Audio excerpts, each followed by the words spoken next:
नमस्कार मित्रांनो, परत एकदा आपल्या नवीन एका व्हिडिओमध्ये मनपूर्वक स्वागत आहे. सर्वांना आधी गुढीपाडव्याच्या हार्दिक शुभेच्छा, तसेच मराठी नवीन वर्षाच्या हार्दिक शुभेच्छा. मग सकाळी सकाळी सांतोषवरून ट्रेन पकडल्याने आम्ही निघालो चर्नी रोडच्या दिशेने. मग मी आणि माझे मित्रमैत्रिणी निघालो शोभायात्रेच्या दिशेने. मग साधारण ट्रेनचा प्रवास करून मी पोहोचलो चर्नी रोडला. आणि ही शोभायात्रा चर्नी रोड पासून साधारण 5-10 मिनिटाच्या अंतरावर पण होती. मग आम्ही सर्वजण निघालो शोभायात्रेच्या दिशेने. मग पोहोचत्याच क्षणी आपल्याला छत्रपती शिवाजी महाराजांच्या वेशभूषा घातलेले सुंदर असे आपले चित्र बघायला मिळाले. तसेच आपल्या श्री स्वामी समर्थ महाराजांची रथयात्रा पण दिसली आणि या शोभेत आपल्याला मोठी अशी रांगोळी पण दिसली.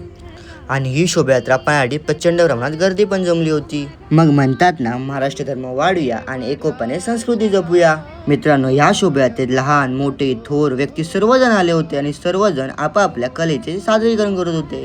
मग आपल्या या कलाकृती दाखवण्यासाठी स्त्रिया पण काही मागे नव्हत्या. मित्रांनो, तुम्हाला ही व्हिडिओ कशी आवडली कमेंटवर नक्की कळवा. धन्यवाद. बाय.